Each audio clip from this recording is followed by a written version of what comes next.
भगवान बचाएगा।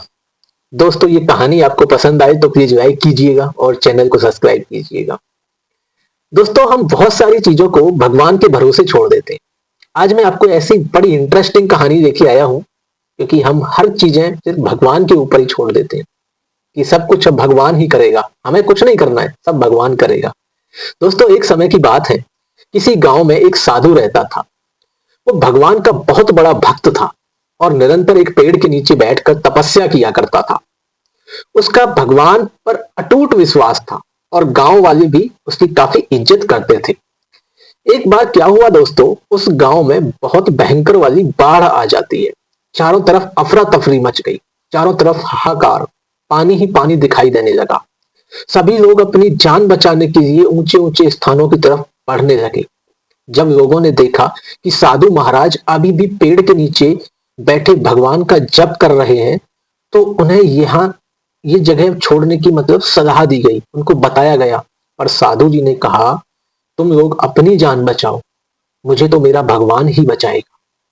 दोस्तों धीरे धीरे पानी का लेवल बढ़ता गया और पानी साधु जी की कमर तक आ पहुंचा।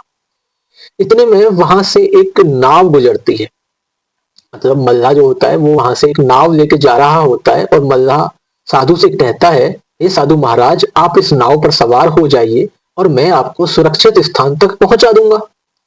तभी साधु महाराज बोलते हैं, नहीं, मुझे तुम्हारी मदद की कोई जरूरत नहीं है, मुझे तो बस मेरा भगवान ही बचाएगा। वो कोई ऐसा चमत्कार करेगा कि मैं बच जाऊंगा, तुम अपनी टेंशन लो, मेरी टेंशन मत लो। दोस्तों ये सुनकर नाव वाला वहां से चुपचाप चला जाता है। कुछ देर बाद बाढ़ का प्रकोप और बढ़ता चला गया। साधु ने पेड़ पर चढ़ना अब उचित समझा क्योंकि पानी ज्यादा आ चुका था और वहां बैठकर ईश्वर को याद करने लगा। तभी अचानक उन्हें गड़गड़ाहट की आवाज सुनाई देती है, यानी कि एक हेलीकॉप्टर उनकी मदद के लिए वहां आ पहुंचा। बचाव दल ने एक रस्सी लटकाई और साधु जी से कहा कि आप इसे पकड़कर ऊपर आ जाओ।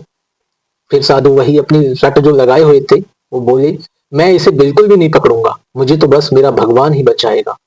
बचाव दल ने काफी रिक्वेस्ट की उनसे, लेकिन साधु ने वो रस्सी नहीं पकड़ी।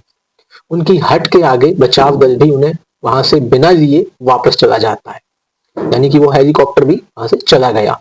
दोस्तों कुछ ही देर में पेड़ बाढ़ की धारा में बह जाता है और साधु की मृत्यु हो जाती है। अब साधु की मृत्यु होने के बाद वो साधु महाराज सीधा स्वर्ग पहुंचे और भगवान से बोले, हे प्रभु, मैंने तुम्हारी पूरी लगन के साथ आराधना तपस्या इतनी लगन से की, पर जब मैं पानी में डूबकर मर रहा था तब तुम मुझे बचाने क्यों नहीं आए? ऐसा क्यों किया प्रभु आपने मेरे साथ? अब भगवान बोलते हैं, हे साधु महाराज, मैं तुम्हारी रक्षा करने एक बार नहीं बल्कि 3 बार आया था। पहली बार मैं ग्रामीणों के रूप में आया, यानी कि गांव वालों के रूप में, मैंने आपसे कहा आप यहां से चलो। दूसरी बार मैं नाव यानी कि एक मल्लाह के रूप में आया, वहां भी मैंने आपसे काफी रिक्वेस्ट की। और तीसरी बार मैं हेलीकॉप्टर बचाव दल के रूप में आपके सामने आया, किंतु आप इन अवसरों को पहचान ही नहीं पाए। दोस्तों इस जीवन में ईश्वर हमें कई अवसर देता है। इन अवसरों की प्रकृति कुछ ऐसी होती है कि वो किसी की प्रतीक्षा नहीं करते। वे एक दौड़ते हुए घोड़े के समान होते हैं जो हमारे सामने से तेजी से गुजर जाते हैं। यदि हम उन्हें पहचान कर उनका लाभ उठा लेते हैं तो वो हमें हमारी मंजिल तक पहुंचा देते हैं, अन्यथा हमें बाद में पछताना ही पड़ता है। दोस्तों कहानी अच्छी लगी हो तो प्लीज एक लाइक कीजिएगा और चैनल पर नए हैं तो सब्सक्राइब कीजिएगा। मिलते हैं नेक्स्ट कहानी में। Thank you so much.